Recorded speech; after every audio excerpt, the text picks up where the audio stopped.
विद्युते कल्पना जल्लं गम्भीरोदरमूर्तये नमन् समन्त भद्रया समन्त त्रिषे। पूज्य भिक्षु संघ आदरणीय डॉक्टर जुर्मेदुल जी, इस संस्था के निदेशक महोदय, अध्यापक वृंद, प्रशासनिक अधिकारीगण और प्रिय छात्रों,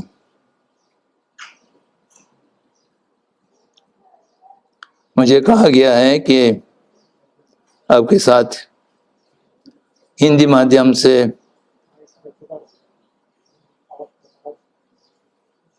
संप्रेषण करें।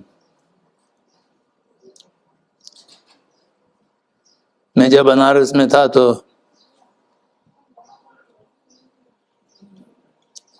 हिंदी उपयोग किया करते थे। अब पिछले कई वर्षों से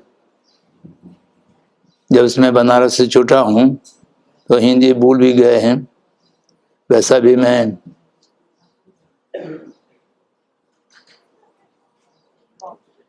अशुद्ध हिंदी बोला करते थे।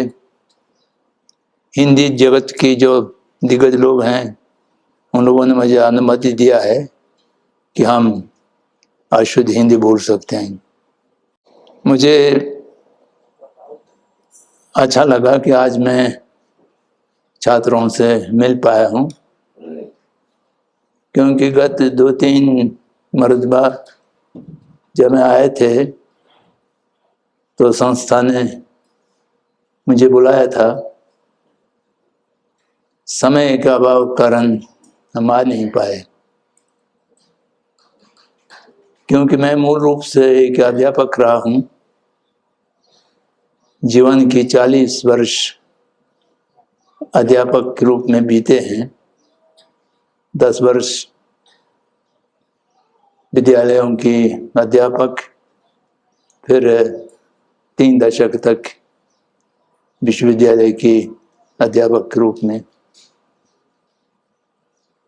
इस कारण छात्र लोगों के बीच में अपने को सेज पाता हूँ और आनंद की अनुभूति करता हूँ। मैं क्षमा प्रार्थी हूँ, पिछली बार 2-3 बार आ नहीं पाए, परंतु इस मध्य में संस्था ने काफी विकास किया। अब में आ रहे थे तो नए परिसर की जो सीमाबद्ध हुआ है उसको देख करके अच्छा लगा, और नए परिसर की जो निर्माण का योजना है उसके भी परिचित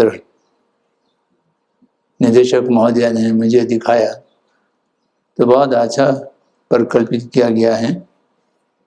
जब वो संपूर्ण होगा तो वह न केवल भारतवर्ष में अपितु संपूर्ण विश्व में हिमालय सांस्कृतिक अध्ययन शोध के लिए एक अद्वितीय संस्था के रूप में उभर कर आएंगे, इसमें कोई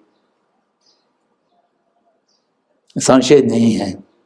ऐसा मैं विश्वास करता हूँ। निर्वाणगत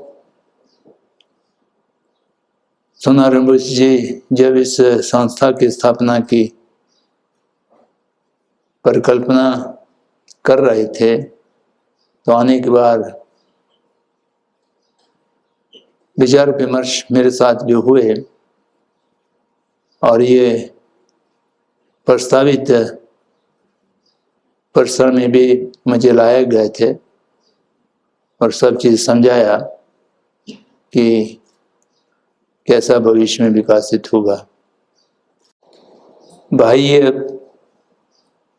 भवन अथवा अन्य सुविधाएं परिसर की शिक्षण के लिए एक आवश्यक वस्तु हैं, परंतु उसके अभाव में भी शिक्षा और शोध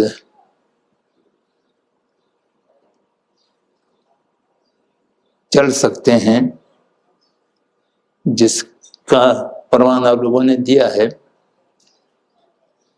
जहाँ तक कि शिक्षा की शिक्षण की व्यवस्था है वो बहुत ही अच्छे हो रहे हैं। अब शोध और प्रकाशन की ओर ज़्यादा ध्यान देना चाहिए। जो एक उच्च संस्था की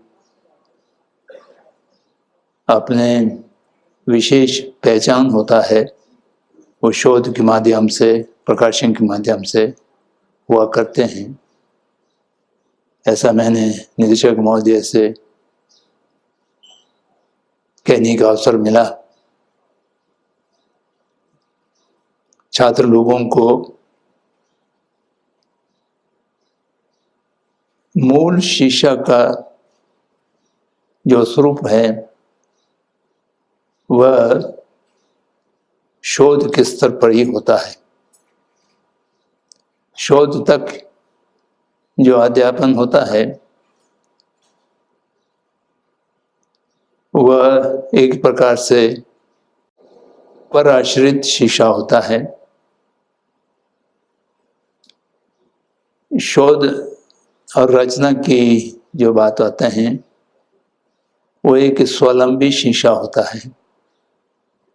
जब तक मनुष्य स्वावलंबी शिक्षा का अंतर प्रवेश नहीं करेंगे वो अपने शिक्षण को संपूर्ण कर नहीं पाते हैं। एक सांस्कृतिक और दर्शन की या आध्यात्मिक की शिक्षा संस्थाएं होते हैं, वह आधुनिक जगत की जो एक प्रचलन है उससे थोड़ा हमेशा संघर्ष करता रहना पड़ता है। मुझे स्मरण है 1970 की दशक में, आज से 50 वर्ष पहले, जो सारनाथ तिब्बत उच्च शिक्षा संस्थान की स्थापना हो रहे थे, क्योंकि वो सरकारी अनुदान से ही होने वाला था तो इसलिए सरकार के साथ बहुत संवाद होना पड़ते थे। तो सरकार के हर अधिकारी पहला प्रश्न ये पूछते थे कि यहाँ से स्नातक होने के बाद किस प्रकार की नौकरी मिलेंगे। सब लोगों ने ये मान कर बैठा था, उनका भी दोष नहीं है। भारतवर्ष 200 साल से अधिक पराधीन होने के बाद, अपने सारे शिक्षा संस्थाओं का नष्ट होने के बाद स्वाधीन प्राप्त हुए थे, तो इसलिए शिक्षा और एजुकेशन में अंतर नहीं कर पाते थे। जो एजुकेशन के नाम से एक चीज भारतवर्ष में चले हुए हैं, मैकॉले साहब ने बहुत सोच समझ करके 1833-35 में बनाया था, वो बहुत सफल हो गए थे। तो पूरा भारतवर्ष के लोगों के दिमाग में वो छा गया था। तो एजुकेशन प्राप्त करने के बाद नौकरी करना अनिवार्य है। एजुकेशन आजीविका के लिए ही होता है,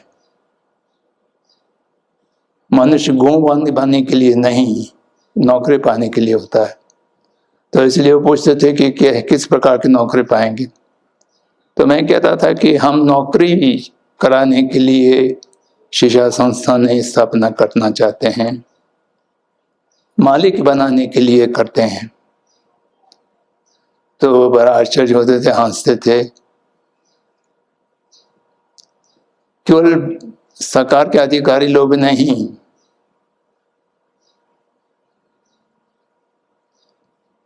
छात्र भी ये सोचते थे कि हम यहाँ से शिक्षा प्राप्त कर करने के बाद किस प्रकार की नौकरी मिलेंगे।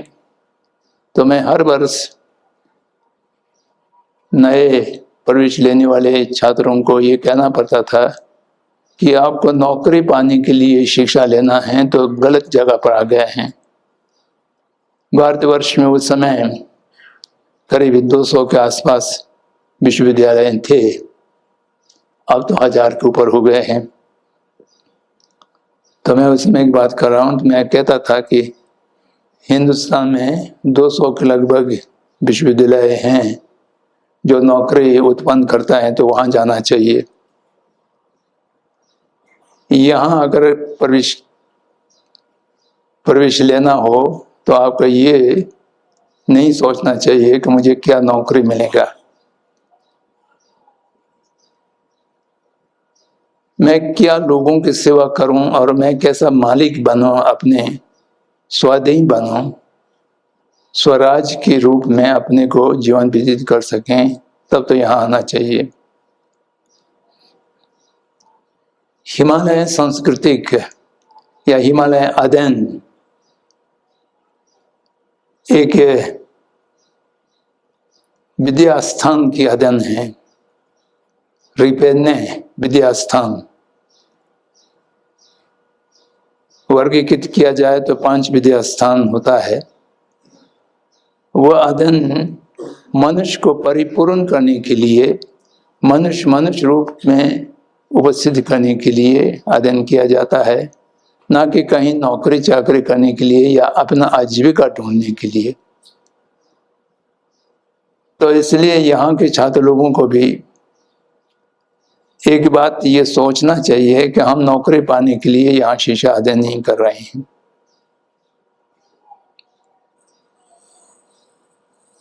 हम स्वावलंबी बनने के लिए किसकी पास वेतन भोगी होकर के उनकी आदेश बजाने के बजाय अपने आप को एक मनुष्य के रूप में इस जगत में प्रसिद्ध करने की और जग सेवा करने की सक्षम होना है। ये पहला मानसिकता अपने मन में रखना चाहिए। नहीं तो आजकल सब लोग यही कहेंगे कि तुम कहाँ जा रहे हो, कौन सा प्रवेश ले रहे हो, कौन सा शिक्षा ले रहे हो, अच्छा उसके क्या नौकरी मिलेगा, सब जगह मान्यता है कि या नहीं, इत्यादि। तो उसमें फंसे रहेंगे। तो हिमालय सांस्कृतिक के अध्ययन और शोध समय के रूप में कर नहीं पाओगे। ये मुझे ऐसा ख्याल आया, मैंने कह दिया। जहाँ तक आज के परिचर्चा के विषय के प्रश्न हैं, अब लोगों ने मुझे तिब्बती भाषा में, हिंदी भाषा में, अंग्रेजी भाषा में, तीनों में लिखा है कि आज क्या बोलना है। तिब्बती भाषा में बोला है, पल नालेंद्र चुजु ची थिंक जितेंद्र फेंद चिदर टंसुल। इसका अर्थ ये हुआ, नालंदा से आए हुए धार्मिक परंपरा छुज कि वर्तमान जगत में लाभ कैसा दिया जा सकता है, लाभ में क्या कैसा किया जा सकता है। और इसमें हिंदी में लिखा है,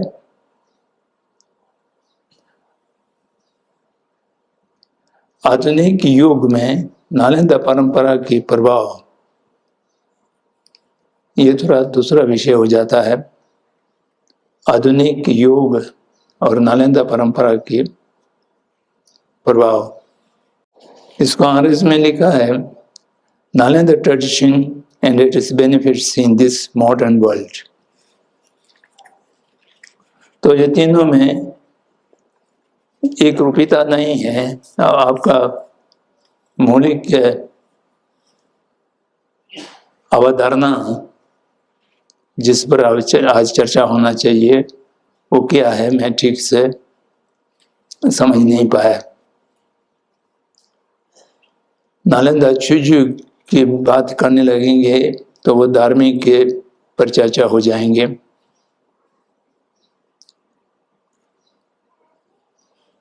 नालंदा परंपरा की प्रभाव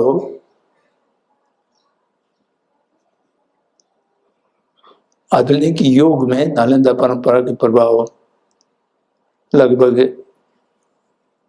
नहीं के बराबर हैं। तो मुझे लगता है ये अंग्रेजी में जो लिखा है वो शायद आपका आशय होगा। Nalanda tradition and it's benefits in this modern world। Nalanda परंपरा के माध्यम से आधुनिक जगत को क्या लाभ दिया जा सकता है, इसको मान करके मैं कुछ बात कहने के प्रयास करूंगा। वैसा नालंदा चुजू के विषय में भी बात करें तो जो धर्म की परंपरा कहने से नालंदा की धर्म परंपरा मात्र बौद्धों में ही सीमित हो जाएंगे। भारतवर्ष में बौद्ध इतर भी अनेक धार्मिक परंपराएं हैं।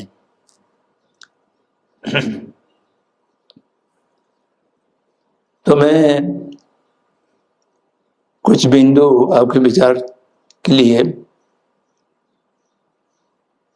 नालंदा परंपरा से आधुनिक जगत को क्या लाभ पहुंचा सकते हैं, इस विषय पर कुछ बातें आपके सामने रखने की प्रयास करूंगा। तो इसलिए पहले ये मान लेना, ये जान लेना होगा परंपरा किसको कहते हैं, और दूसरा आधुनिक जगत किसको कहते हैं, और तीसरा लाभान्वित होने की अर्थ क्या है। ये तीन चीज दिमाग में साफ होगा तभी हम इस विषय में कुछ चर्चा कर पाएंगे।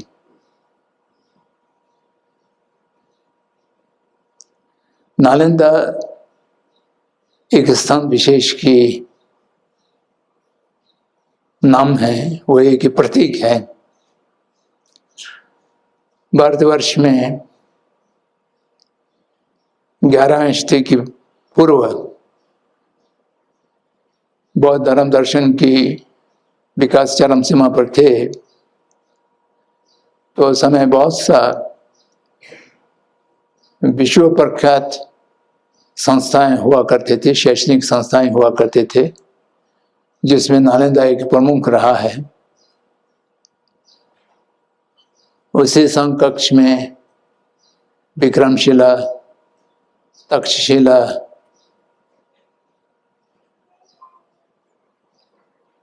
उदंतपुरी,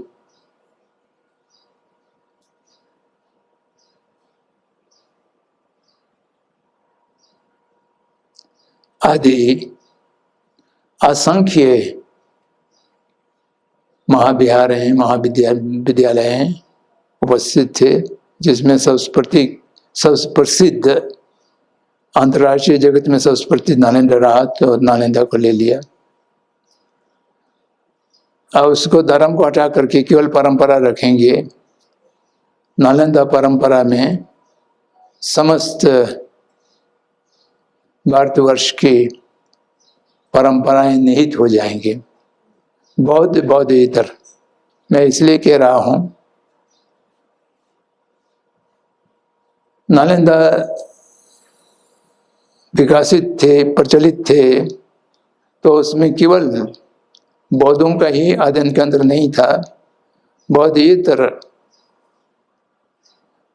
तीर्थिक परंपराओं में भी नालंदा में आना जाना था। शास्त्रार्थ थे, विचार विमर्श थे, तो इसलिए आज बौद्ध इतर दर्शन परंपरा उनका विस्तृत स्रोत खोजना होगा तो बौद्ध शास्त्रों में खोजना होगा। आज हर दार्शनिक परंपराओं का अध्ययन अध्यापन शोध बहुत ह्रास हो गए हैं। अब उनका सब स्रोत जैसा तर्क ज्वाल में उस समय प्रचलित समस्त भारतीय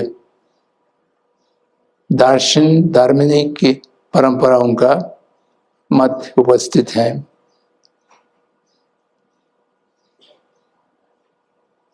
तत्व संग्रह ये मैं कुछ ग्रंथों का शास्त्रों का नाम दे रहा हूं। इत्यादि जिसमें पूर्व पक्ष के रूप में या विमर्श के रूप में समस्त परंपराओं का निरूपण किया गया है, जो आज उन विलुप्त परंपराओं का एक सूचना की स्रोत बचा हुआ है।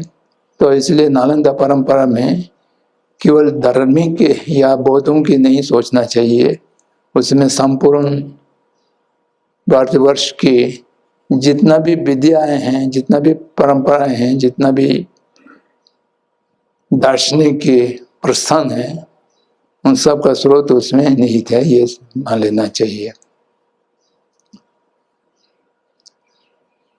तो परंपरा किसको कहते हैं? परंपरा अंग्रेज में ट्रेडिशन की समकक्ष में परंपरा को रखा है, वो ठीक भी है। ट्रेडिशन और आधुनिकता ये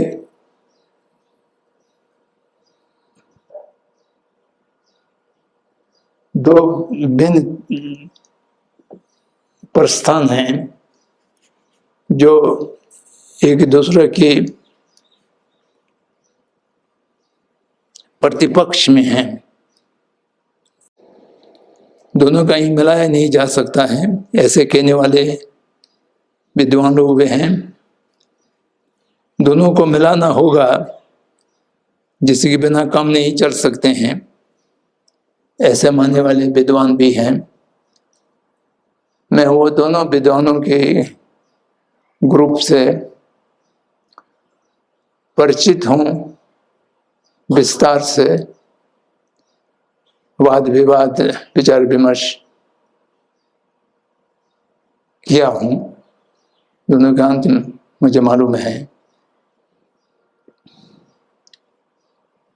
कोई भी चीज बहुत दिनों तक प्रचलन में रहे और लोगों के आदत में बन जाए, उससे आवश्यक नहीं है कि वो परंपरा बन जाए। परंपरा का एक विशेष लक्षण है, निरूपण है, उसको जानना बहुत जरूरी है। अंग्रेज में ट्रेडिशन जिसको कहते हैं, long perpetuated customs, systems, habits does not necessarily make a tradition. Tradition उसको कहते हैं, परंपरा उसको कहते हैं जो तीन चीज समन्वित हो। एक विद्या या विद्या स्थान जो प्रामाणिक स्रोत से उत्पन्न हुआ हो, कमिंग फ्रॉम ऑथेंटिक सोर्स, या क्रिश्चियनिटी में कहते हैं divine source. Divine source means the almighty divine source. coming down through unbroken lineage. जिस परमा पुरुष ने, भगवान बुद्ध को परमा पुरुष कहा जाता है, उसी तरह से जिस परमा पुरुष ने इस विद्या स्थान को उपदेशित किया है, वहां से लेकर के अपने गुरु तक बिना बाधिक, बिना कोई बीच में छूटे हुए परंपरा से आना चाहिए। लीनेज जिसको अंग्रेजी में कहते हैं, coming down through unbroken lineage, ये दूसरा लक्षण है।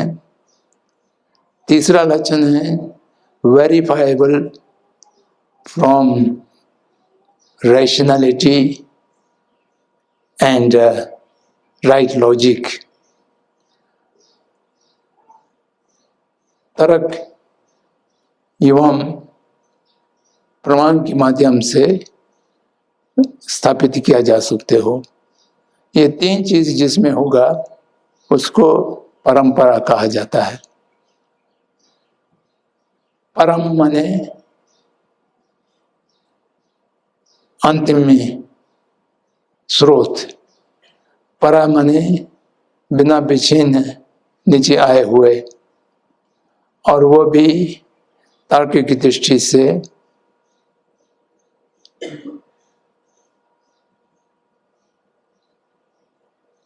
हितु विद्या से माना जा सकते हो। कोई ऐसा चीज होगा तभी उसको परंपरा कहते हैं।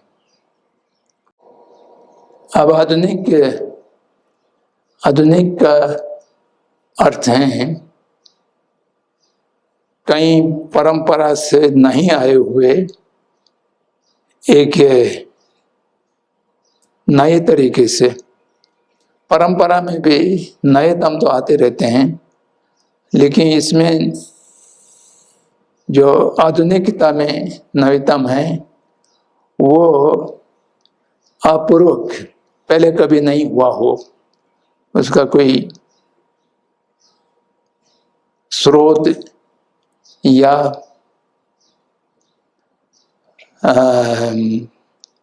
उपमा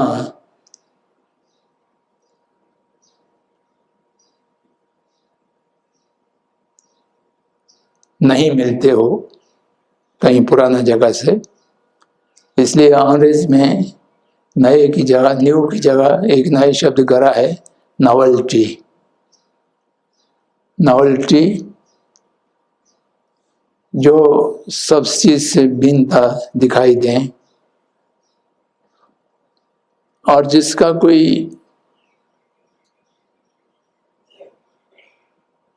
पृष्ठभूमि ना हो जहां पर खड़ा हो सकें, और हिंसा से संबंधित हो। प्रोफेसर सरन ने बहुत सरलता से आधुनिकता को परिभाषित किया है। Novelty, self grounding, violence, synonym to modernity. Novelty पहले कभी समता ना हो, सेल्फ ग्राउंडिंग जिसका कोई पूर्व स्रोत ना हो, अपने आप के ऊपर खड़े हो, अपने कंधे पर अपने पांव रख करके खड़े हो, और डायरेक्टली इनडायरेक्टली, सीधे तौर से या परोक्ष रूप से हिंसा से संबंधित हो, वह आधुनिकता के रूप में दिखाई देते हैं। ये परंपरा की परिभाषा जो अभी हमने तीन चीज की कहा है, ये पहले बार श्रीलंका के महापंडित, पहले वो कॉलेज से थे, बाद में दार्शनिक हुए, कुमार स्वामी की बहुत सा ग्रंथ हैं, उसमें ये परंपरा का परिभाषित किया है, जिसको बाद में अधिकांश आधुनिक विद्वानों ने भी मान लिया है। आधुनिकता की परिभाषा हजारों की संख्या में विभिन्न प्रकार की हैं, लेकिन मैं अभी आत्मिकता की भाषा कह रहा हूँ। ये स्वर्गीय प्रोफेसर A.K. शरण, एक विलक्षण विद्वान भारतवर्ष में हुआ है। उनका देहांत 5-10 वर्ष पहले ही हुआ, तो उन्होंने बहुत सा ग्रंथ लिखे हैं। तो उसमें प्रमुख है द ट्रेडिशनल थॉट, जिसका प्रकाशन सारनाथ संस्था ने किया है। परमपावन दलाई लामा जी ने उसका प्रोवाक लिखा है, बहुत लंबे प्रोवाक लिखा है, जिसमें आधुनिकता और परंपरा और जिसकी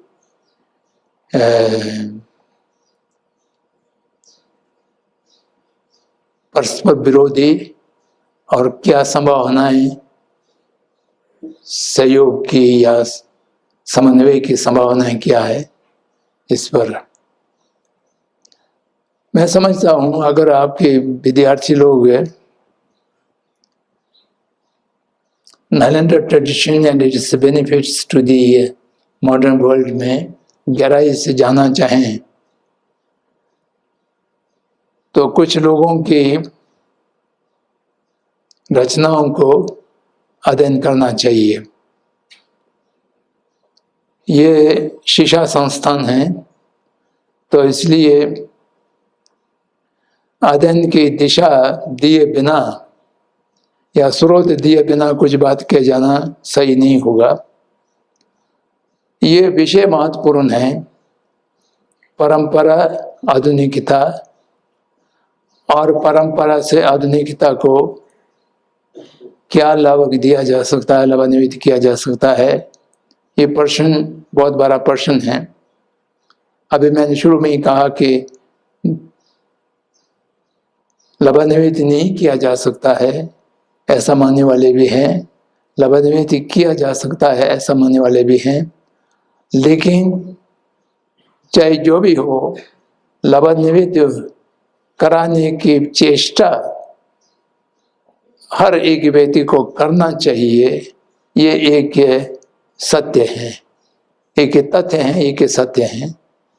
चाहे कर सकें या नहीं कर सकें ये दूसरे प्रश्न है, लेकिन करने की चेष्टा करना मैं समझता हूं कि हर एक समय की दृष्टि वाले मनुष्य के प्रथम कर्तव्य है, ऐसा मैं मानता हूं। क्योंकि इस पर संपूर्ण जगत की भविष्य निर्भर करते हैं। तो मैं ये कह रहा था कि इस बात को समझने के लिए गांधी जी को समझना जरूर है, क्योंकि इस विषय में 20वीं शताब्दी में एक नए मार्गदर्शन देने वाला मात्र गांधी जी या उनके शिष्य विनोबा भावे, ये दो महापुरुष जो हैं वो इसमें अग्रणी हैं। लेकिन अभी गांधी आंदोलन बहुत हरास हो गया है, भारतवर्ष में तो लगभग समाप्ति समझो। लेकिन पश्चात देशों में या अन्य देशों में गांधी आंदोलन निरंतरता बढ़ते चले जा रहे हैं। बौद्ध आंदोलन के साथ साथ गांधी आंदोलन भी बढ़ते चले जा रहे हैं। गांधी का कार्य बहुत विशाल है। गांधी वांग्मय 100 से अधिक जिल्दों में छपा है, वो सब तो नहीं पढ़ पाएंगे, लेकिन 2-3 ग्रंथ छोटे छोटे गांधी के जरूर पढ़ना चाहिए। वो है आत्मा कथा, माय एक्सपेरिमेंट्स विद ट्रूथ, और इसमें लिखा गया है, और उसका हर हिंदी या अन्य भाषाओं में भी तो लिखा गया होगा। गुजराती में तो अंग्रेजी में भी खुद ही लिखा है। ये एक महत्वपूर्ण ग्रंथ है। और दूसरा महत्वपूर्ण गांधी का है हिंद स्वराज, बहुत छोटे से पुस्तिका है। उसको मैं गांधी की मूल शास्त्र मानता हूँ। गांधी के सारे विचारों का निचोड़ करके उसमें रख दिया है। तो ये दो चीज तो गांधी को जानने के लिए मेरे सपनों के भारत ये स्वाधीन भारत, स्वराज भारत कैसा हो, उसका रूपरेखा गांधी जी ने दिया है। लेकिन वो प्राप्त हो सकेंगे ऐसा आशा तो नहीं किया जा सकता है, लेकिन जाना चाहिए। गांधी ने हिंदुस्तान को किस दिशा में ले जाने के सोचे थे, लेकिन उनकी विचारों को कार्यान्वयन करने के लिए कोई आदमी आज तक मिला नहीं।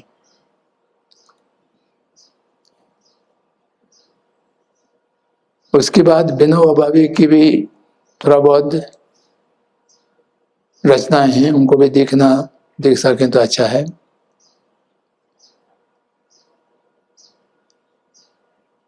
और उसके बाद एक धर्मपाल जी का द ब्यूटीफुल ट्री करके एक ग्रंथ है। भारत में शिक्षा पद्धति क्या थे, वो मैकॉले ने कैसा नष्ट किया और उसके परिणाम क्या हुआ। धर्मपाल जी भी देहांत हुए अभी कुछ वर्ष ही हुए हैं।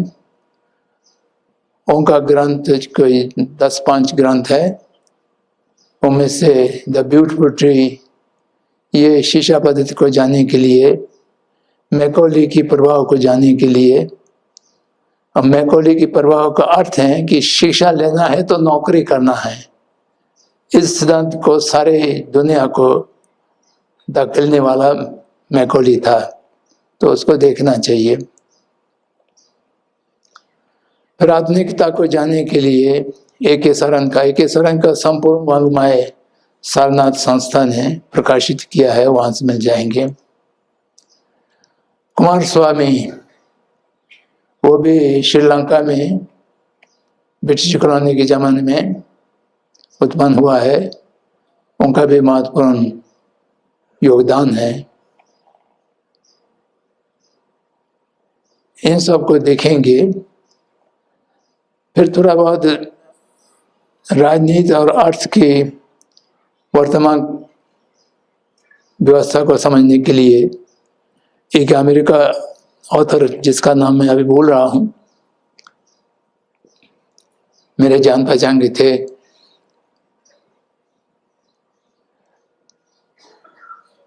When the world is ruled by corporates and post-corporate world, 2 ग्रंथ हैं।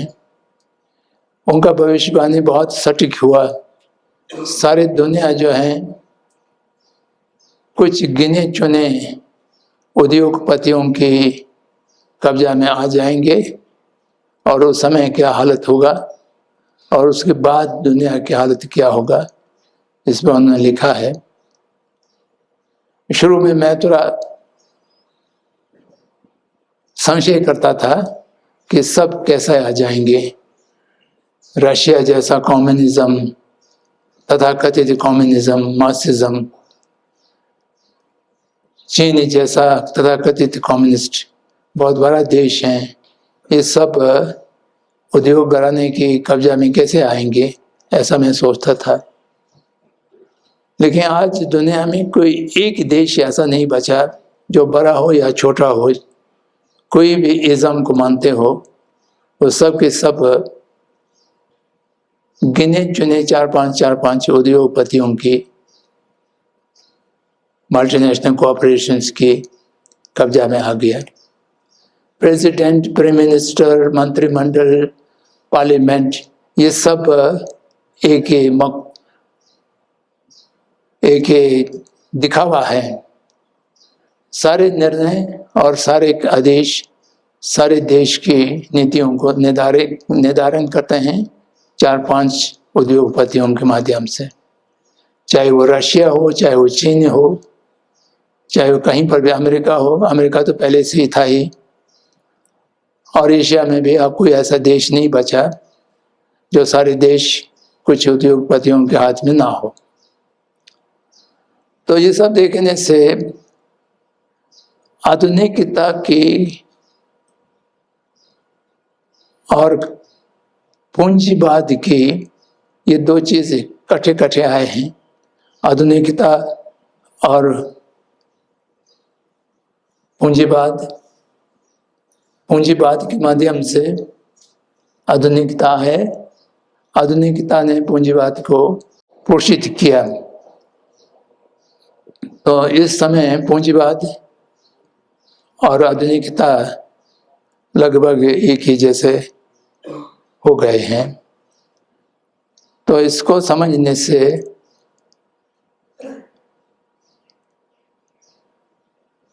क्या अंतर विरोध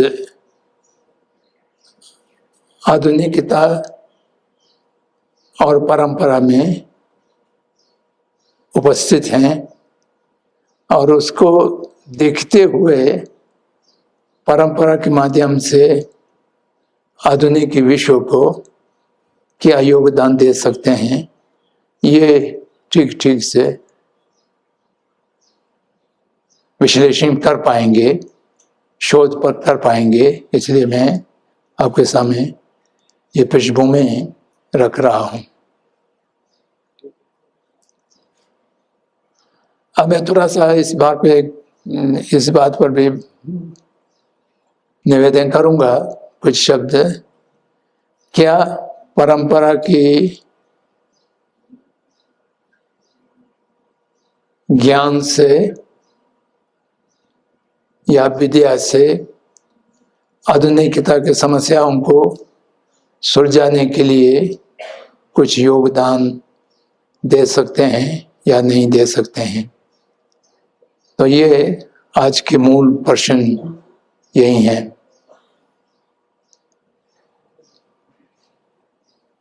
बीस 25 वर्ष पहले मैं ऐसा सोचता था और ऐसा कहता भी था कि आधुनिकता से परंपरा की सहयोग होना संभव नहीं है। लेकिन विनोबा जी बार बार कहते थे कि अगर आधुनिक साइंस बिना कोई बाधा के विकसित होते रहे और उसकी चरम सीमा पर पहुंच जाए तो वो आध्यात्मिकता से मिल जाएगा। जिस दिन आध्यात्मिकता जो पहले से विकसित हैं, विशेष रूप से भारतवर्ष जैसे में, उसके साथ साइंस के विकास में पहुंच जाए तो वो दोनों मिल जाएंगे, तो उसी दिन जगत की व्यवस्था कुछ भिन्न होगा। उनका शब्द है दी वर्ल्ड ऑर्डर। उस समय वर्ल्ड ऑर्डर एकदम भिन्न हो जाएंगे। तो मैं उनसे निवेदन किया करता था कि यह संभव नहीं होगा। मेरा तर्क था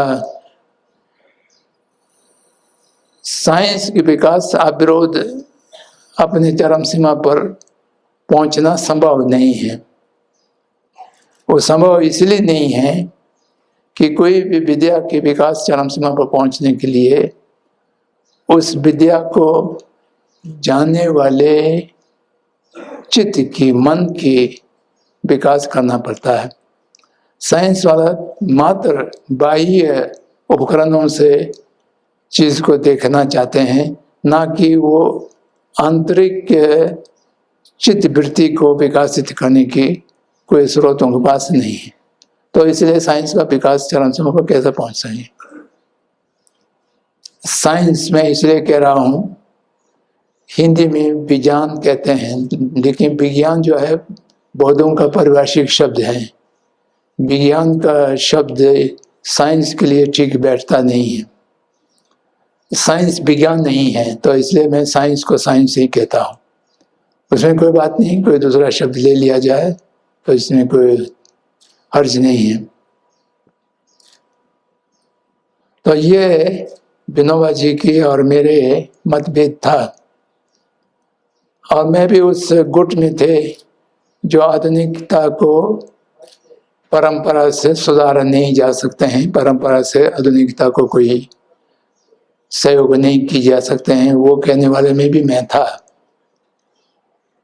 लेकिन एक आश्चर्य घटना इस दुनिया में घटे, वह है कि परम पावन 14वें दलाई लामा जी पिछले लगभग 35 वर्षों से दुनिया की उच्च स्तर की साइंसदानों से संवाद में है, संपर्क में है। संपर्क में मात्र नहीं, संवाद में है। वह संवाद बहुत आगे बढ़ गया है। माइंड एंड लाइफ के नाम का एक संस्था के माध्यम से उसको संस्थागत कर लिया गया है। अब हर वर्ष 2-3 बार माइंड एंड लाइफ की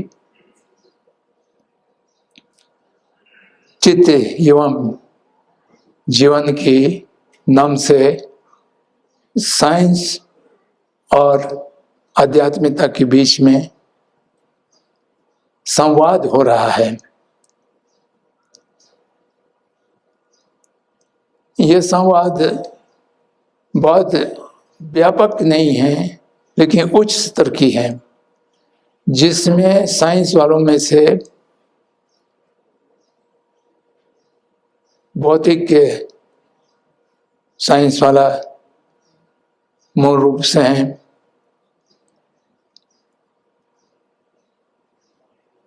साइकोलॉजी वाले, न्यूरोलॉजी वाले भी अब जुड़े हैं। अब पिछले 2-3 साल में कुछ इकोनॉमिस्ट भी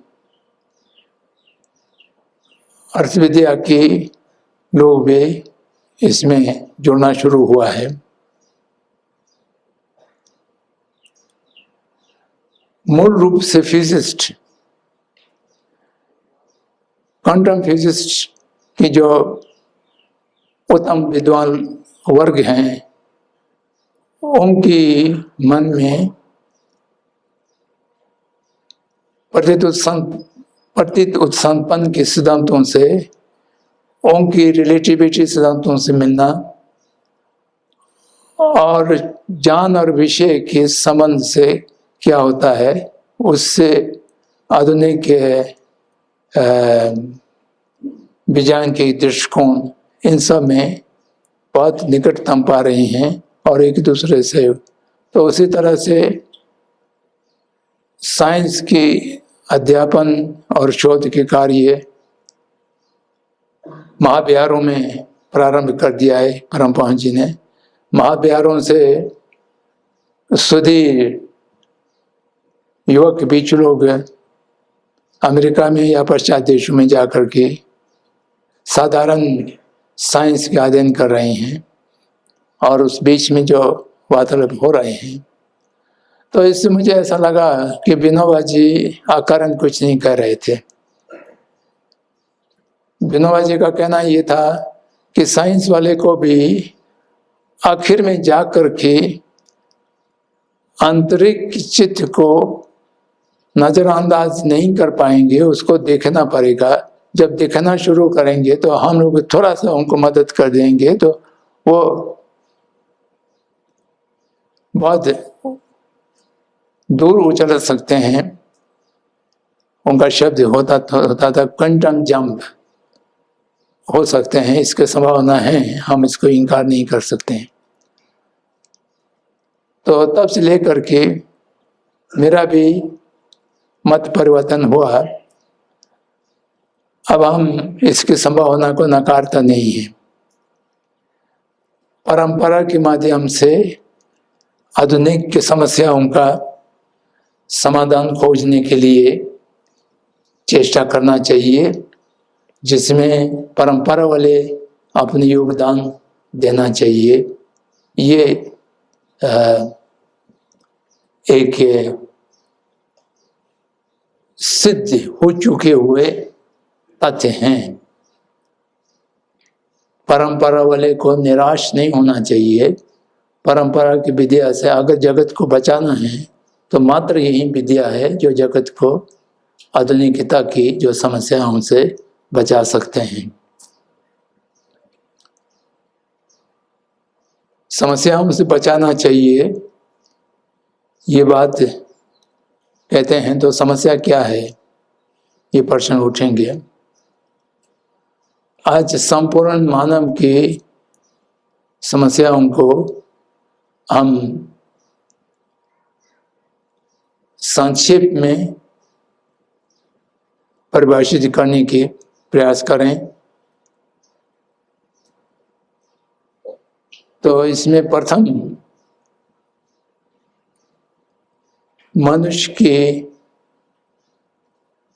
जो मूल स्वभाव हैं, मूल स्वभाव सदाचार के स्वभाव थे, वो गिर करके नष्ट हो गया है। मनुष्य स्वकेंद्रित हो गए हैं, स्वार्थी हो गए हैं, प्रतिसंपन्न के रूप से परस्पर आश्रित होकर के संयुक्त रूप से जीने की कला को खो दिया है। उसके कारण एक बहुत विशाल संघर्षपूर्ण जगत दिखाई दे रहे हैं। इस संघर्ष में महायुद्ध से लेकर के दो आदमी के संघर्ष तक विभिन्न प्रकार के विध्वंसक जो हिंसा है वो उत्पन्न हो गया है। तो हिंसा एक आधुनिक समस्या है। युद्ध के रूप में, अघोषित युद्ध के रूप में, आतंकवाद के रूप में या नितांत व्यक्तिगत हिंसा के रूप में हर जगह पर हिंसा का वृद्धि हो रही है। क्योंकि आधुनिक अर्थ पद्धति के अंदर जो आर्थिक जहाँ पर लाभ हो, व्यापारिक लाभ हो, वहाँ पर कुछ भी चल सकते हैं। दुनिया नष्ट हो जाए तभी उनको कोई परवाह नहीं होगा। हिंसा के माध्यम अस्त्र शस्त्र जितना भी उत्पत्ति होता है उसकी बाजार चाहिए।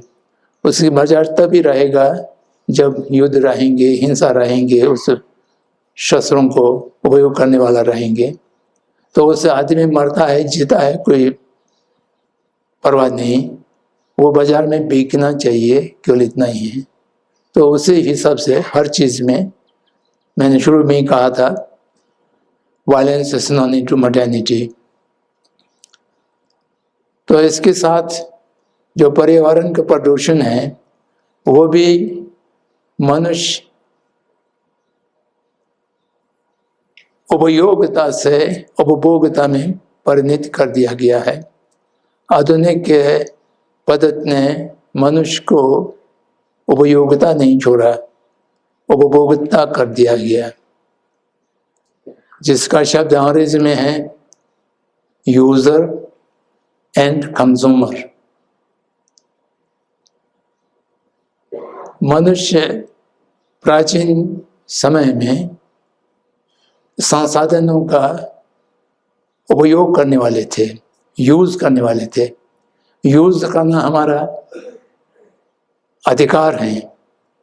हम जितना आवश्यकता है उतना हमें यूज करना, हमें उपयोग करना, ये हमारा अधिकार है। और उस अधिकार की तुलना में कुछ कर्तव्य भी निर्धारित हैं। तो इसलिए जब तक हम उपयोगिता रहें, उपयोग करता रहें, तब मनुष्य और प्रकृति के बीच में कोई संघर्ष नहीं थे, कोई द्वंद नहीं थे। लेकिन मनुष्य को उपयोगकर्ता से उपभोगकर्ता में बदल दिया, कंज्यूमर में बदल दिया। तो कंज्यूमर की अर्थ ये है कि मुझे आवश्यकता है या नहीं है, ये प्रश्न नहीं है। मुझे कंज्यूम करना है, उपभोग करना है, चाहे मुझे आवश्यक हो या ना हो। तो ये जो मनस्थिति है, इससे प्रकृति और मनुष्य के बीच में संघर्ष हुआ, जिसके कारण पर्यावरण का प्रदूषण इतना व्यापक रूप में हो गए हैं जो इस पृथ्वी के तापमान जिस गति से वृद्धि हो रही है, तो वैज्ञानिकों का कहना है कि 2060, 65 या 75 के आसपास में ये पृथ्वी जीव जंतुओं की रहने लायक नहीं बचेंगे। ये हम नहीं कह रहे हैं, साइंसदान लोग कह रहे हैं। उसमें कोई सत्य भी होगा और उसकी निराकरण के लिए यूएन से लेकर हर जगह कोई न कोई बातचीत होता है, लेकिन वो सारे बात कार्यान्वयन करने वाले कोई भी नहीं है। जब तक उद्योगपति की शासन चलता रहेगा तब तक वो आएंगे भी नहीं। तो उसी से संबंधित गरीबी और अमीरों के बीच में जो खाई है वो भी बढ़ते चले जा रहे हैं। गरीबी, ज़्यादा गरीबी होना आज की अर्थव्यवस्था की बाजार कंज्यूमरिस्टिक सिस्टम के साथ चलने वाले जो अर्थव्यवस्था है, बाजारवाद और उपभोगवाद की व्यवस्था है, उसमें गरीबों की वृद्धि के बिना अमीरों का काम नहीं चलता है। तो ये भी बहुत दूर तक जाने वाले हैं। तो एक चीज जो बच रहे थे, धर्म की आस्था। धर्म की आस्था समस्त मनुष्य को जोड़ने वाले समझा जाते थे, अब वो उलट गया है। धर्म के नाम पर विभाजन हो रहा है, धर्म के नाम पर हिंसा हो रहे हैं। और इसका शब्द बड़ा अजीब डाल दिया है आधुनिक वालों ने, धार्मिक असहिष्णुता, रिलीजियस इंटॉलरेंस। ये कैसा विडंबना शब्द है। जहां धार्मिक के चित्त होंगे वहां पर असहिष्णुता के स्थान नहीं है। जहां पर असहिष्णुता होंगे वहां पर धार्मिक चित्त होने के प्रश्न नहीं है। ये पश्चात वाले भी आप जानते हैं कि रिलीजियस रहा नहीं है।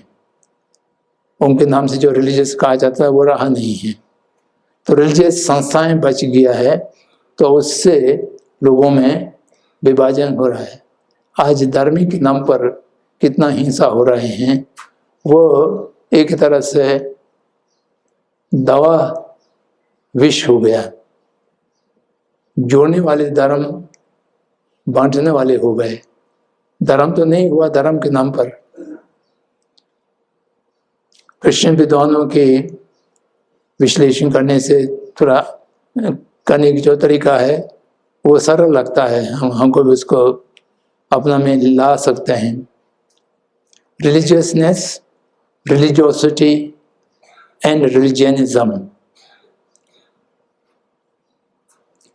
रिलीजियसनेस कहते हैं जो धर्म के मूल सिद्धांत। धर्म के मूल सिद्धांत आज कहीं रहा नहीं। Religiousness is disappeared. रिलीजियोसिटी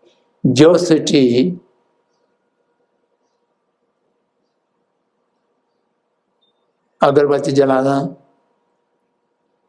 मंत्र उच्चारण करना, पूजा पाठ करना और इसमें रिट्स एंड रिचुअल्स, वो रिलीजियोसिटी है। बिना कोई धार्मिक चित्त की ये सब किया जा सकता है। एक आदत के रूप में करते भी हैं, हम लोग भी करते हैं। बहुत लोग भी बहुत सा जो धार्मिक गतिविधियां हैं वो बिना कोई अच्छे धार्मिक चित्त के साथ लिए बिना करते होने, तो वो बहुत ज़्यादा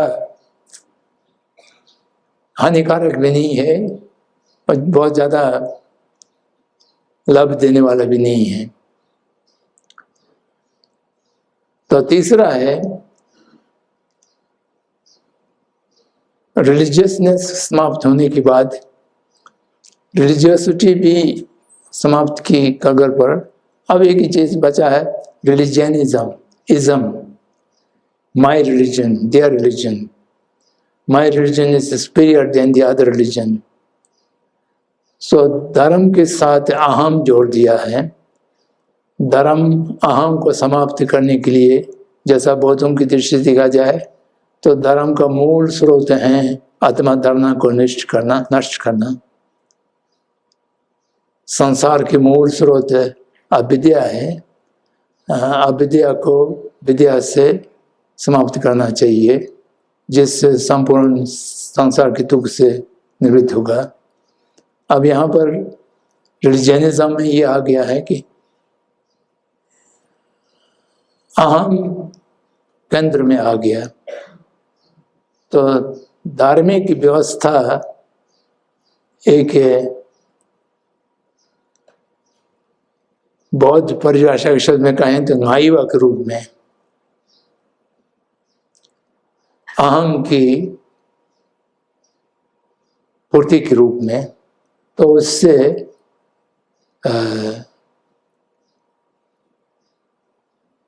धर्म भी विभाजन की वस्तु आ गया। जैसा मैंने कहा, रिलीजियस इंटॉलरेंस, रिलीजियस टॉलरेंस, ये दोनों शब्द जो है बहुत प्रचलित हैं, गलत हैं। Religious tolerance is also very cursor, एक बहुत आपत्तिजनक के शब्द हैं। धर्मों को सर्वधर्म समभाव, जैसा गांधी ने कहा, एकता का प्रकार से आदर सत्कार करने के योग हैं। धर्म कोई सैंक करने की वस्तु नहीं है। सैंक करना मीन्स, सैंक करने का अर्थ है कि हमको स्वीकार तो नहीं है लेकिन हम इसको बर्दाश्त कर रहे हैं। तो इसकी शब्द मात्र से ऐसा लगता है कि धर्मों के बीच में विभाजन है और सबको एक ही प्रकार से आदर सत्कार नहीं किया जा सकता है। तो ये सब आधुनिकता के माध्यम से आए हुए वैश्विक समस्याएं हैं। इन वैश्विक समस्याओं को समाधान खोजने के लिए परंपरा की विद्या में ढूंढना होगा कोई उपाय, उसके अतिरिक्त कोई उपाय ढूंढा नहीं जा सकते हैं। तो इसमें एक दूसरा विवाद हम लोगों के बीच में छिड़ा करते थे, विद्वानों के बीच में। आधुनिकता से लड़ने के लिए या आधुनिकता के साथ सहयोग करने के लिए आधुनिक उपकरण या आधुनिक संसाधनों को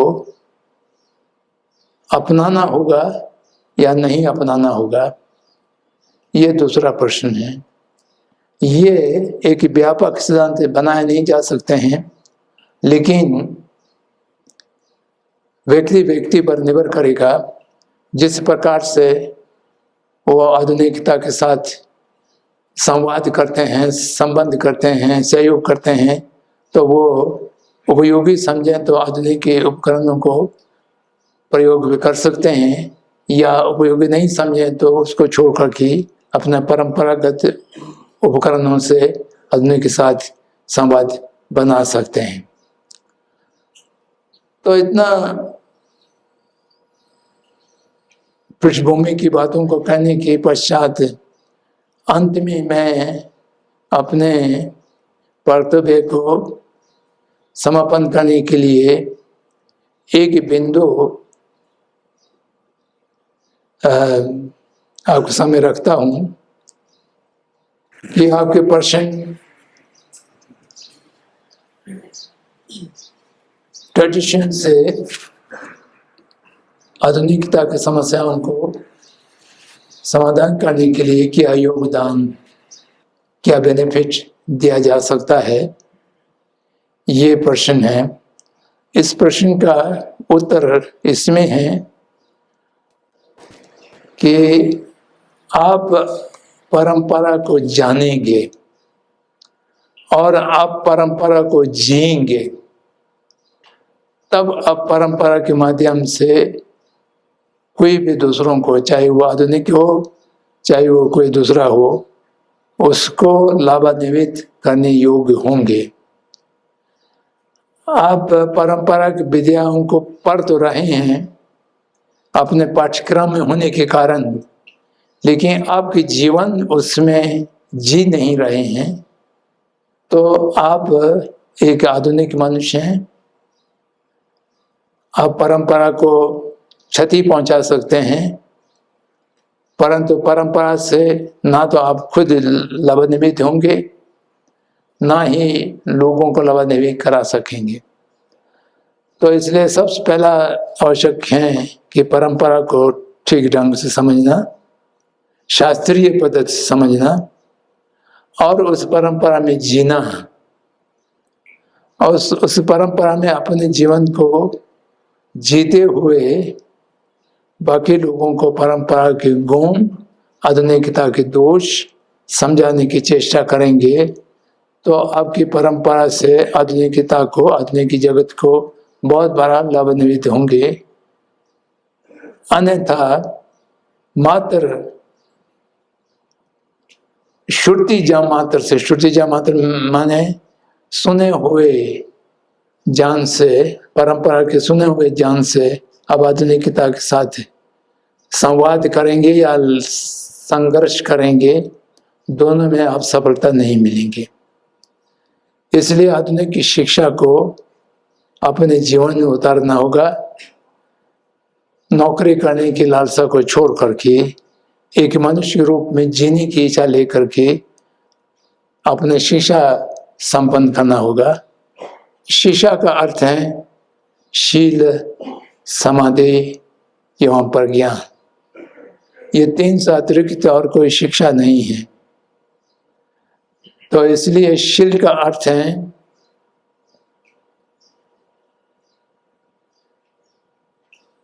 एक अनुशासन में रहना। अनुशासन में रहने का अर्थ ये नहीं है कि कोई दबाव में रहना हो, किस वजह से रहना हो। अनुशासन में रहने का ये है कि अपने मन से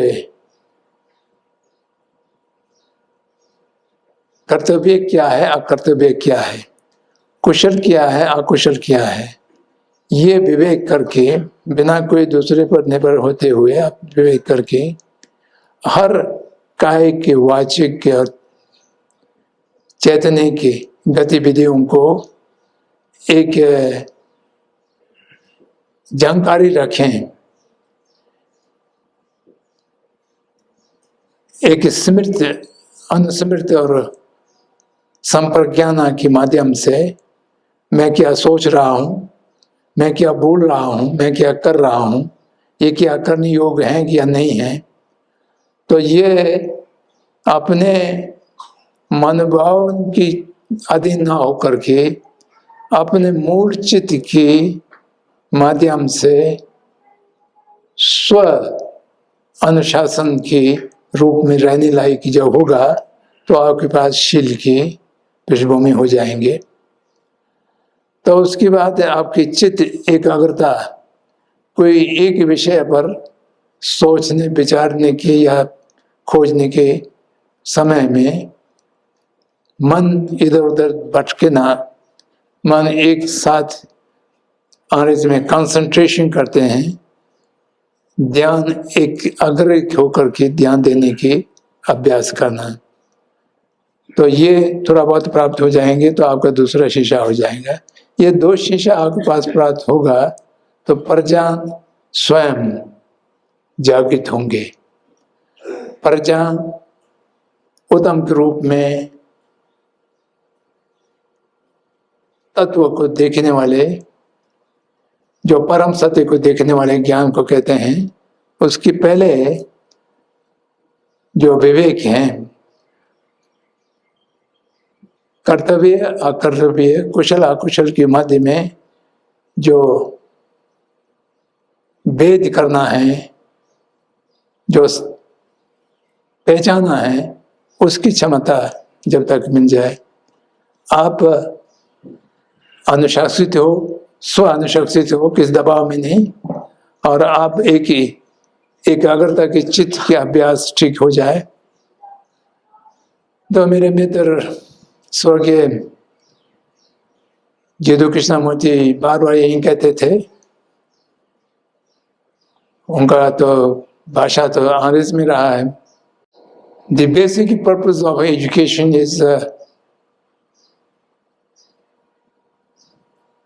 to awaken the inner intelligence. शिक्षा का मूल उद्देश्य ये है कि अपने चित्त के अंदर, अपने मन में प्रारंभ से विद्यमान जो सेज विवेक हैं, प्रज्ञान हैं, उसको जागृत करना, so that the person flower in goodness, वो विवेक जागृत हो जाए तो उस आदमी को फिर अनुशासन की, शील की बात करने की जरूरत नहीं रहेंगे। वो अपना आप खिलेगा अच्छे रूप में, इन गुडनेस, फ्लावर इन गुडनेस। फिर उसमें कोई अनैतिकता के कार्य में जाने की प्रश्न नहीं उठेंगे।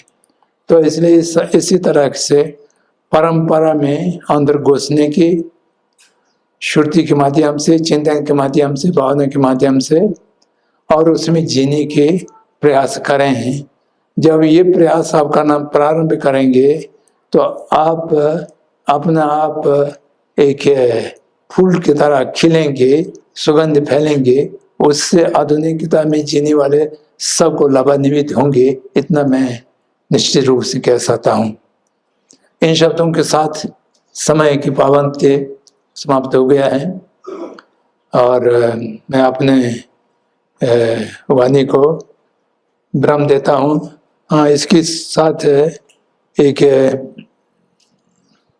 कांलू माता ड्रमे लुंगची दुनिया की रिमी स्पेशा तच्चितांग सामान्यतः शैक्षणिक के भाषण की, शैक्षणिक के भाषण के साथ धार्मिक प्रवचन भी साथ रखना थोड़ा सुविधाजनक होता नहीं है, लेकिन आपने रख दिया है तो करूँगा, उसको मैं बाद में बात करता हूँ। अभी आधा घंटे के लिए प्रश्न उत्तर के समय है,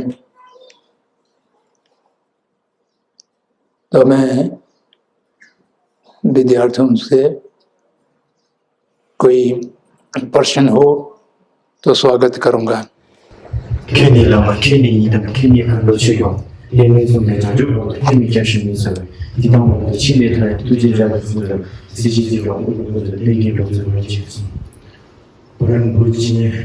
परम ज्ञानी महाबलिक संतों के कमल चरणों में मैं अपने काया वक्त चित्त को अर्पित करते हुए कोटि कोटि नमन करता हूँ। आपके समाचार मुझे प्रसन्न पूछने का अवसर प्राप्त हुआ है, इसलिए मैं भाग्यशाली मानता हूँ। तो मेरा प्रश्न यह है कि आज के साइंस के विनाशकालीन युग में परम भगवान दलाई लामा ने कहा है कि 21वीं सदी के बहुत धार्मिक बनना है, जिसमें आधुनिक शिक्षा के साथ साथ नालंदा परंपरा की ज्ञान होना भी आवश्यक है। इसलिए पूछेगा 21वीं सदी के बहुत धार्मिक बनने के लिए हमें क्या क्या अध्ययन करना चाहिए और कैसे अध्ययन करना चाहिए। और मेरा दूसरा प्रश्न है, समाज सुधार एवं अपनी संस्कृति और धर्म के संरक्षण के लिए एक राजनीतिक व्यक्ति का कितना बड़ा योगदान हो सकता है, और एक अच्छा राजनीतिक बनने के लिए क्या क्या गुण होना चाहिए। धन्यवाद। धन्यवाद प्रश्न उपस्थित करने के लिए। देखिए, ये दोनों प्रश्न बहुत भारी प्रश्न है। इसका उत्तर एक अंक में देना ना केवल कठिन है अपितु लगभग असंभव जैसा है, क्योंकि ये अपना आप में एक शोध के विषय है। फिर भी जब आपने प्रश्न पूछा है तो मैं इसका उत्तर संक्षेप में देने की चेष्टा तो करूंगा, लेकिन कितना अच्छा, कितना सटीक उत्तर दे पाएंगे मुझे मालूम नहीं। 21वीं शताब्दी में जो चल रहा है ये आधुनिक सभ्यता की बोलबाल है। आधुनिक सभ्यता को गांधी जी विनोद में शैतानी की सभ्यता भी कहा करते थे।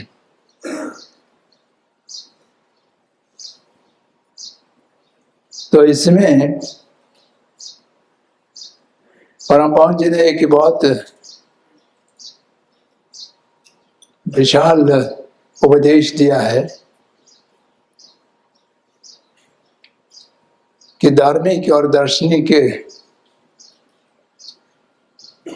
अध्येता लोग भी आधुनिक योग की, आधुनिक समय की विद्वान बनने की या आधुनिक 21वीं शताब्दी की बौद्ध धर्म को सीखने की चेष्टा करना चाहिए।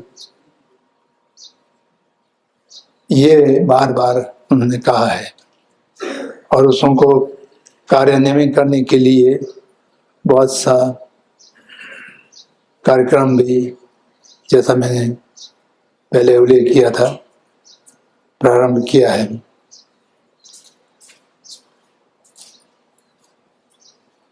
कभी कभी हम लोग हंसी विनोद में 21वीं शताब्दी की बौद्ध कैसा बनना चाहिए या बौद्ध अध्येता कैसा बनना चाहिए, इस प्रश्न के उत्तर में एक स्मार्टफोन, एक लैपटॉप और एक आईपैड अपने शरीर के साथ लगे हुए हो तो वो 21वीं शताब्दी की विद्वान बन जाएगा, ऐसा भी हम कहते हैं। लेकिन इसको गंभीरता से कहा जाए तो परमपावन जी का आशय, जहाँ तक मैं समझता हूँ, वह ये है कि आधुनिक मनुष्य की या आधुनिक मनुष्य की जो मनुष्य जो अपने को विद्वान मानते हैं, साइंसदान हो या जो भी हो, उन लोगों की मनस्थिति और उनकी समस्याएं, उनकी चित्त की वृत्तियां को ठीक से जानते हुए अपने परंपरा के पक्ष को उनके सामने उसकी भाषा में, उसकी सोच की पद्धति के साथ बता सकें या स्वयं समझ सकें, बता सकें।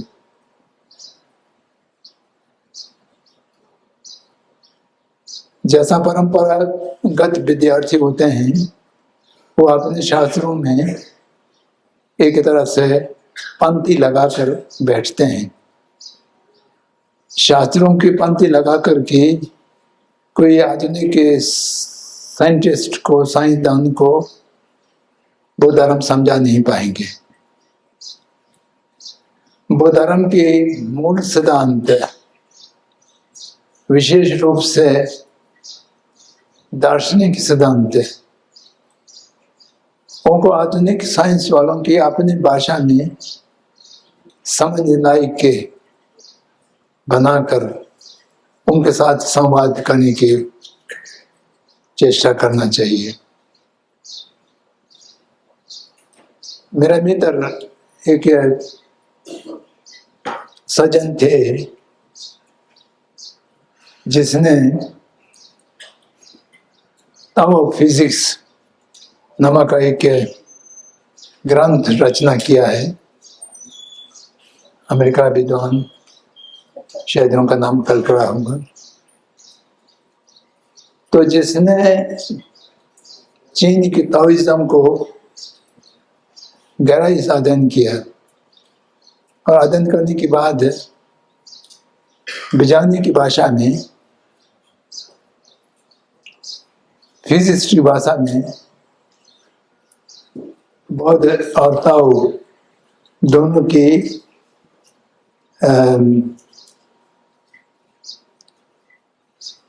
समझने लायक के शब्दावली बना करके उन्होंने लिखा है।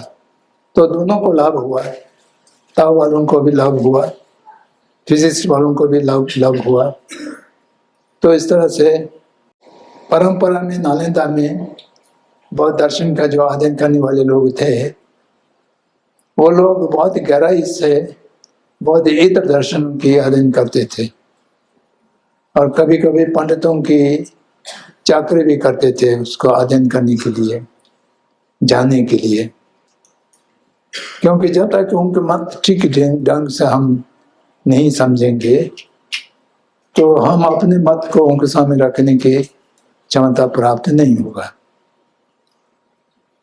भगवान बुद्ध भी अपने शिष्यों को धर्मोपदेश देने के समय में बौद्ध जो जानते थे वो नहीं बताते थे, सुनने वाले जो समझ सकते थे वही बताते थे।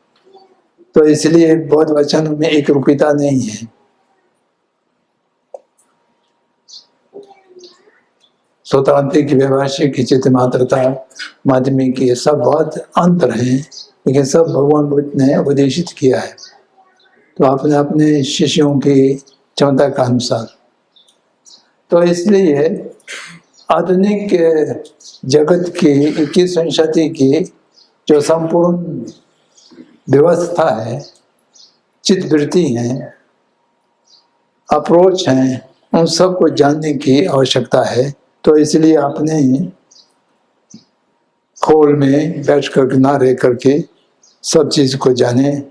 तो इस दृष्टि से परम जी ने कहा होगा, पूर्व पक्ष को जानने के लिए जो अध्ययन करते हैं तो उस समय भी एक ईमानदार चित्तवृत्ति की आवश्यकता होता है। पूर्व को खंडन करने की दृष्टि से जो तर्क संगत नहीं होगा तो वो खंडन तो हो जाएंगे, लेकिन उनको देखने की दृष्टि, खंडन करने की दृष्टि से नहीं देखना चाहिए, उनको ठीक ढंग से समझना चाहिए। अच्छा मानते नम में शास्त्रों में शास्त्रार्थ करना मात्र शास्त्रार्थ को वृद्धि करने के लिए नहीं है, विमुक्त प्राप्त करने के लिए है। विमुक्त प्राप्त करने के मार्ग में अगर पूर्व मत खंडित भी हो जाता है तो उसमें कोई दोष नहीं है, ये चंद्रकित ने कहा है। तो इसलिए 21वीं शताब्दी की जो प्रचलित चीजों को समझना, उसको नजरअंदाज करके नहीं रहना, ये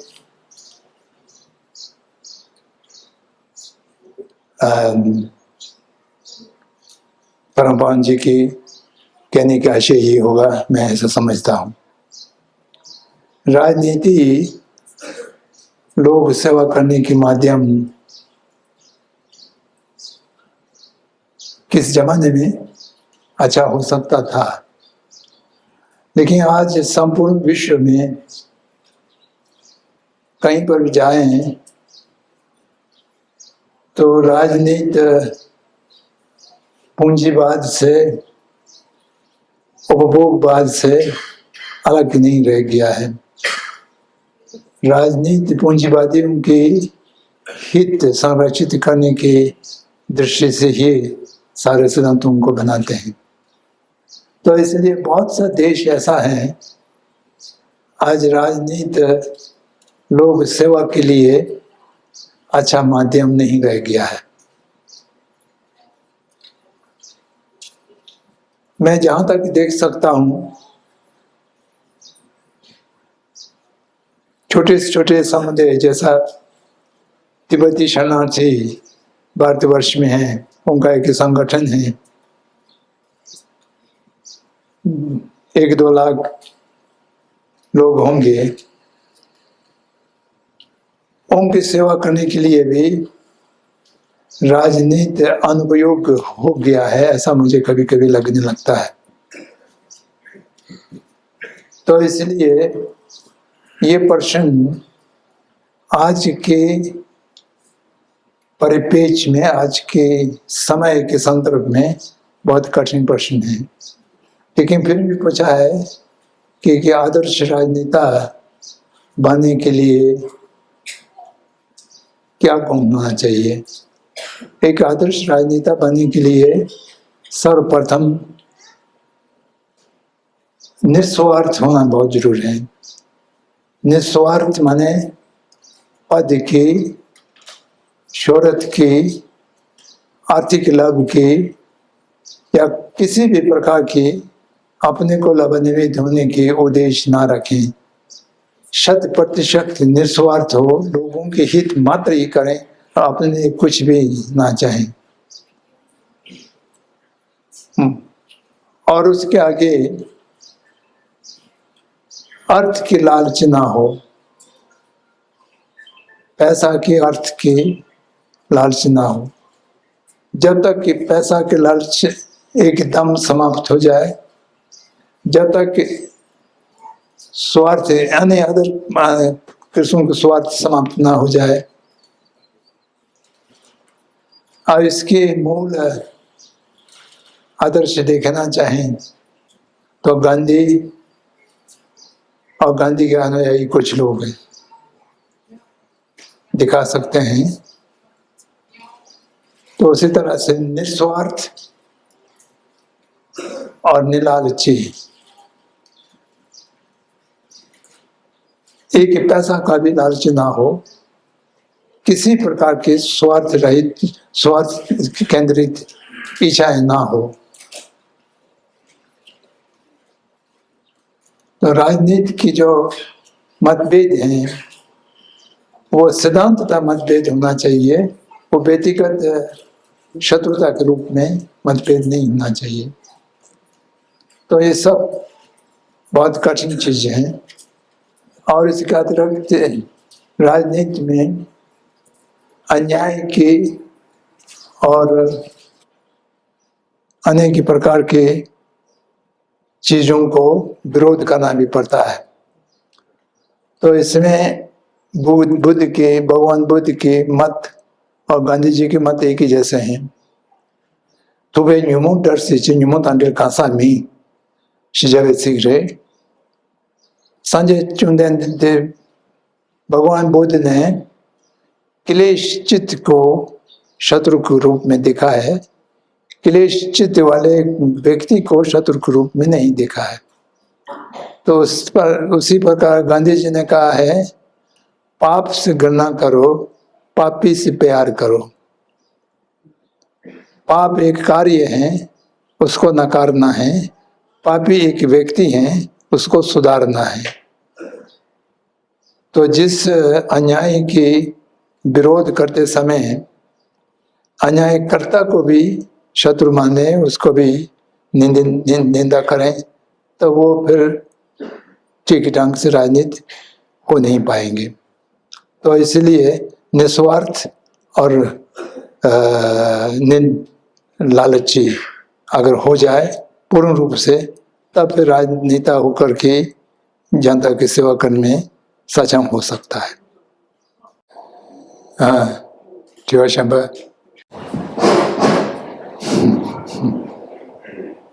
दशरथ शांती राजा सदी सुगाता तथागत एवं बुद्ध के एक प्रतीक करा उक्ति के अधिपति परम पवन महामयी जब समतुल्य यूनिवर्सिटी चरण कमल में प्राणीपत एवं साष्टांग प्रणाम करते हुए मैं शुभेश तमाम उत्तर मध्य प्रथम वर्ष के छात्र आपसे 2-3 प्रश्न पूछने की अनुमति देता हूँ। विषय मेरा प्रश्न ये है कि जो विज्ञान शब्द है, विज्ञान शब्द का परिभाषा क्या है? दूसरा प्रश्न ये है कि आज के युग में जो हमारे संस्कृति है, संस्कृति अपने स्थान में ले पा रहे या नहीं? यदि जो आधुनिक युग है, आज के युग में जो संस्कृति है, हमारी संस्कृति है, वो संस्कृति अपने स्थान ले पा रहे या नहीं? यदि नहीं तो उसका कारण क्या हो सकता है? और तृतीय प्रश्न यह है कि परम पवन दलाई लामा जी के एक जो संदेश थे सोशल मीडिया के मार्फत काफी ख्याति हुए थे, वो जो क्या है, हिंदुइज्म और बुद्धिज्म में एक ही भिन्नता है, आत्मा एवं अनात्मा। हिंदुइज्म आत्मा बोलते हैं और जो बुद्धिज्म है वो अनात्मा कहते हैं। तो इसका अभिप्राय क्या है? सरल भाषा में सुनने की इच्छा रखता हूँ। धन्यवाद। केंद्रीय हिमालय सांस्कृतिक शिक्षा संस्थान के छात्र लोग बहुत अच्छा प्रश्न पूछते हैं और गंभीर प्रश्न पूछते हैं। मुझे लगता है मैं सब प्रश्न का समय के ढंग से उत्तर देने का सक्षम नहीं हूँ, फिर भी प्रयास करूँगा। विज्ञान कबल नमशी नंबर शिव ज्ञान शिव वी उपसर्ग, इसका परिभाषा समय समय पर अलग अलग ढंग से होता रहता है। किस संदर्भ में कौन सा शब्दावली की मध्य में वो आते हैं, उस दृष्टि से उसका शब्दार्थ भी लेना होगा। उसके अतिरिक्त दार्शनिक के प्रस्थानों से भी भेद होता है। विज्ञानवाद माध्यमिक के बीच में थोड़ा सा उसका परिभाषा भिन्न हो जाएंगे, लेकिन मूल रूप से एक स्थूल रूप से कहा जाए, एक विषय को विशेष रूप से जाने वाले चक्षु विज्ञान, जिसको कहते हैं चक्षु इंद्र के साथ जाने वाले चक्षु विज्ञान हैं, वो केवल रूप को देखता है। चक्षु विज्ञान से शब्द को नहीं सुनते हैं, मात्र रूप को साक्षात करते हैं।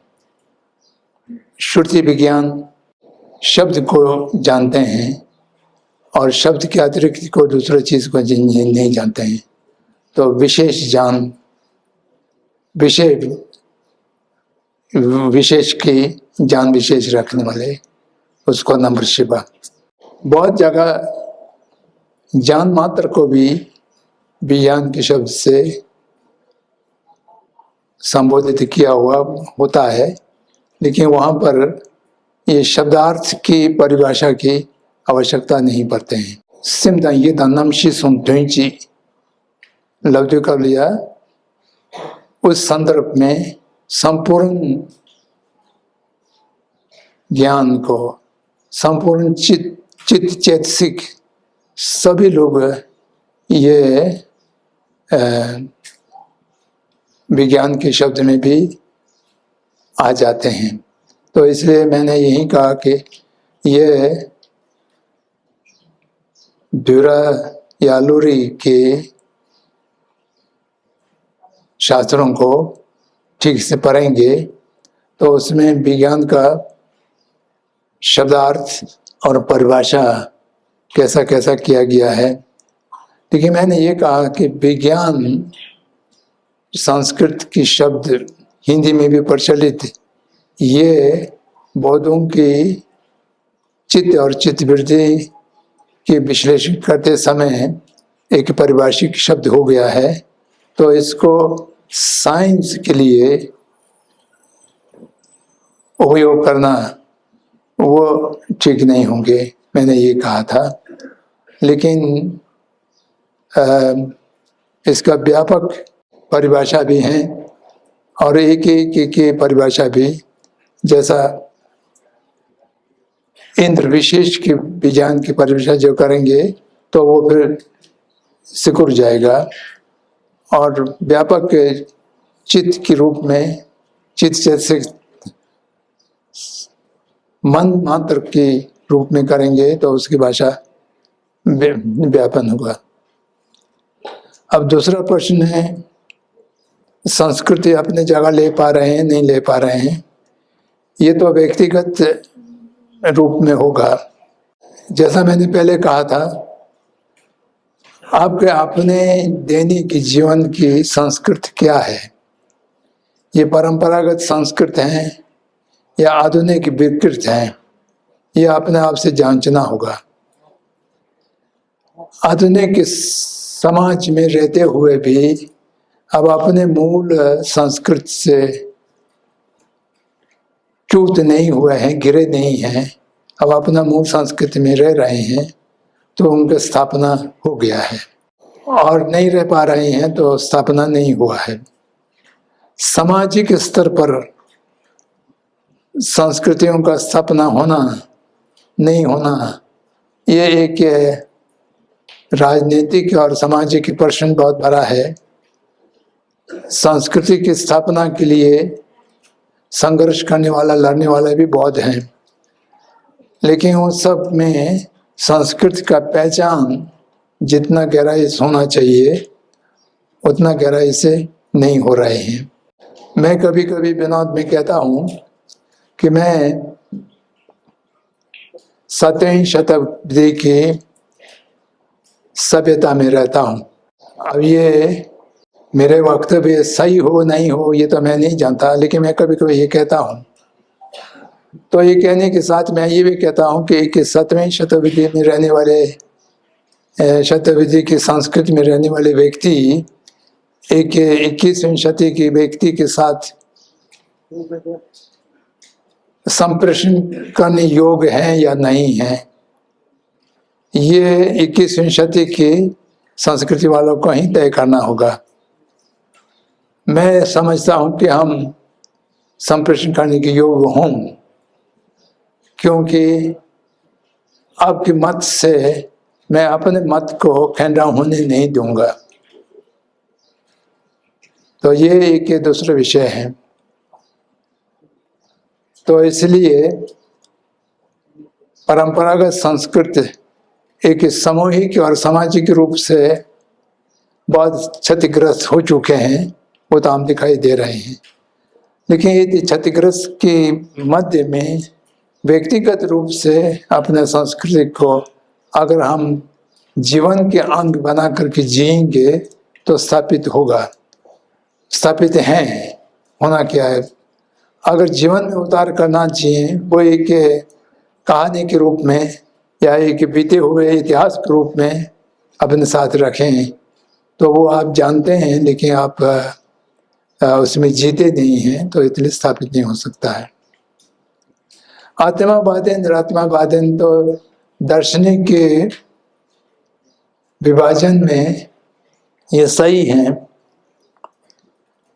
दार्शनिक प्रश्न को जब हम वर्गीकृत करते हैं तो 2 किस्म के वर्गीकृत करते हैं, ईश्वरवादन, अनिश्वरवादन, आत्मावादन, निरात्मावादन। तो ये भारतीय जितना दार्शनिक प्रस्थान है वो सब इस 2 वर्गीकृत में सन्निहित हो जाते हैं।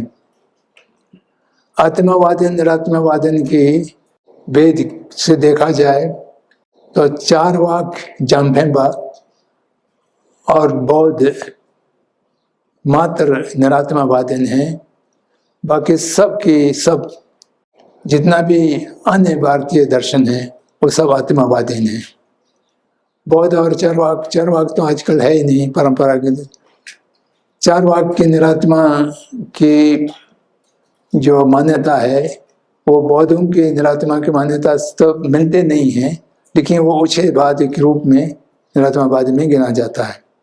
तो एक तरह से आज समस्त जगत के जितना भी दार्शनिक के प्रस्थान है उसमें मात्र बौद्ध निरात्मावादी हैं और सब के सब बाकी परंपराएं आत्मावादी हैं, ये कहा जा सकता है। हिंदू शब्द आजकल प्रयोग में है, तो इसमें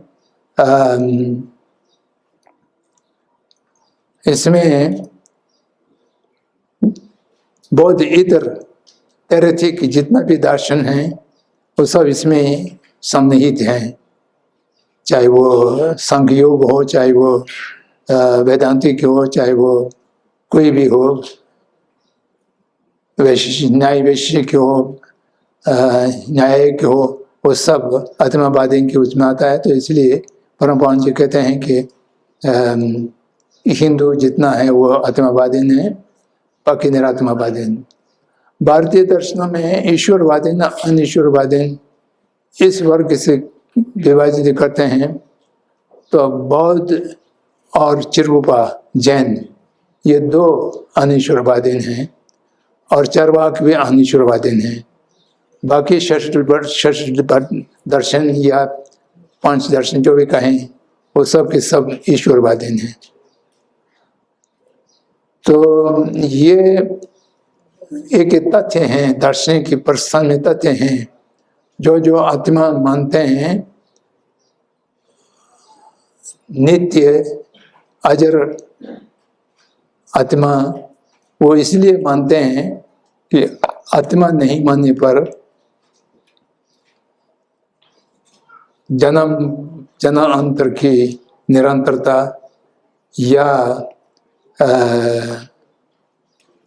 विमुक्त और बंधन की व्यवस्था ये सब नष्ट हो जाएगा।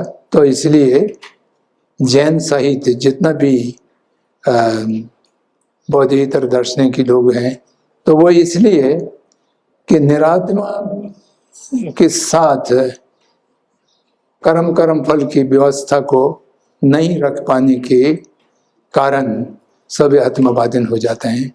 तो ये एक तथ्य है, हिसोलने से कोई नई चीज़ नहीं कह रहे हैं, जो शुरू से यही था। आत्मावादी और निरात्मावादी में बौद्ध निरात्मावादी के अंदर आते हैं, तो इसलिए वो इस विभाजन को हिसोलने भी मानते हैं।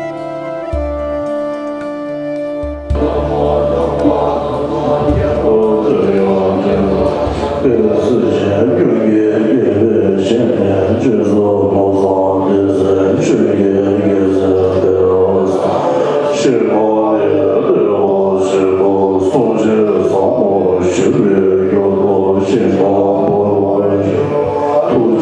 không bỏ lỡ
당연히 공도시와 나신시 신윤골야 담시제야당 롱라서 춘지제 냠도제 디디부야 마르스 담시제들걸라 소인의 용조를 다 춘지제가 춘지제도 용해마도 춘지제도 맹했지 미션도 중요한 인사만이라는 수록자가 되부스요 말과 이내 제부스케요 말에 내 냠도 대베 이나야 수르테 기초도 소녀 기초도 때마다 용마도 주주가 용매 삼점배이나 춘지책 말에 다드네 강로마셔야디 별리아스타게 첩침부 잠배양 그때버지리 잠배양 그때버티 자알 트라침부다 잠배양 시럽을 하인사 시럽 중에 사물로부터 제스타 아니 강로만디 좀버지기 좀 많이 받이 월치도 좀버지기 좀 많이 받 반드시 mambuchigi ranso 좀버티 소도리면 걸라 지주자 송아지기 된 자연 강로마치네 자연 동고가 나눠래 로가치 요아래 대투베 주지리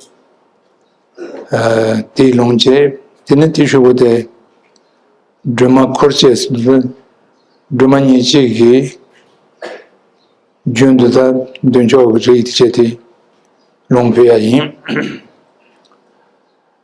강로마 조솔라마다 공부지 전자배 양라차서로 강계루를 dinheiro 나더러스베 진에 되고 지신세저인지 도걸레 완생 간다 세베 전마리 메동동에 세베 조소거나 보시는 연락 주시는데서 도더러 치르도 뉴모니아 논 레지처로 든젤치 레지처로 든젤치 마리면 든젤치 든젤치 마리메서는 요지 제라드나 되는서 서주는 든젤스도 주다 준제를 다루면서 전배 양란도 알아봤나 데 세단 주지치로 유서 제대로 좀 벌었네 가다는 도이 로르베 나와서 세제제 이제 배는 또 받지 배나는 데 캠부터 전진 삼비 야트 거서 밴도 남라 삼버 꿀데 삼비 투세는 대한 지기 단위 두트베 제랍지 생각신도 지와 용소 잡아다로 누마고저 저서 보다라 인준에 단준을 저단위 담이 정을 보면 저는 제가 동안고 제시를 하는 진짜 집에는 나는 보고는 되면 연락 찾아서 언제 좀 하면 동안에 찾아서 좀 하면 좀 이제는 그날 다음에 자지부터 맨 제시를 하면서 뭐야 이제 보면 좀 මේක 주다서면 선생님은 디바제서 이제들은 저는 그래서 수남만에 다이로 전에 손을 이제 좀 주제로 주제 그룹으로 관심을 가지고 지금 지금 신자남라 스스로 다그 선에서 받은 내려면 제배바도 다 주제하면서 보려나 찾아서 드만이만 보면 생각은 다 완전히 주제 셰지 그래서 저는 좀 찾아서 들어간다고 그래서 강화장에 집에 셰만 가만동으로 받는 게 없지 여러 번 맞춰서 뭐 주네 제지 매매 장에 남아지만 지금 부지와서 손에 주의에 맞춰드려서 다 있는 거죠.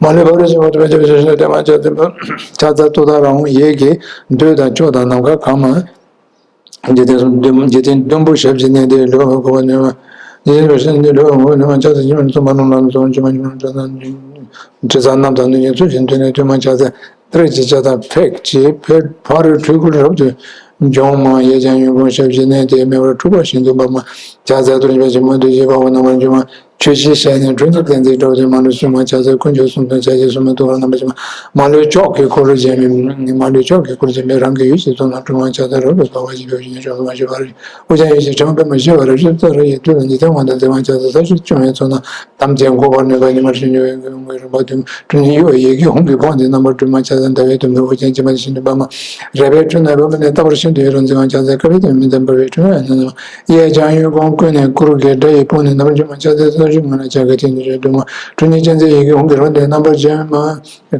tuni jenze hongge ramba dembo namne gemma jaza de mum shema nyang de ju nyang de yu ju yu nyema nyang de yu ju nyema nyang de nyema so onda de mi de ju ma jaza ko ni ko ro gai dai ro de na ga ma yegi ju yang ni ko ver ben ju ju ko hong ju ma ni jaza turi shene de hongge na be aunque no sabemos, aunque no sabemos remedio, Jesús año machado, Jesús año machado, la no había ya para ni yo llegué a un machado, la no llevo, la noche tema con el que yo no me machado ni manda hoy, ya ni por los mahara de la raíz de los machado de que bicho de tema, de la ron ni no yo me tengo ni más un machado ni yo estaba allí, a una banda de verdad con rabdan jete, rabto jete Loden kanki rabdan jyoti rabto jyoti su natura namris nirviti devati rotoshaman shivengan jinjoman nyento jawa chivashi na inyoda wane kurajira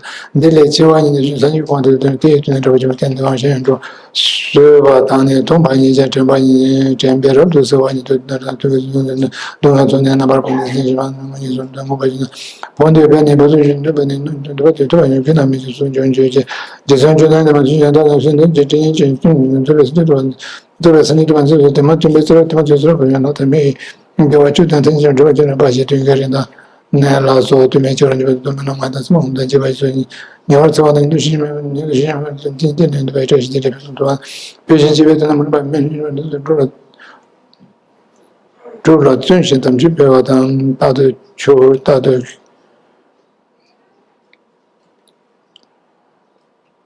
Durante il dato giudice stato che è stato giudice stato niente già sarebbe già ma da già già molto ci cose fa ma da ma sto no da già molto gente va andare che ci da che trono in giovane tu sono santi quindi c'è ma già c'è in giù vanno già c'è già in giù ma ci vuole con la posizione sono ci c'è tendo con la giù ci la ci sono da su quando ne so giù nada io non devo c'è da giù non ci va da giù ne si chiama ma da giù ci poi ci vanno a piacere ma sono giù a calare tu ci vai a già ci bamba ma io già ci show on this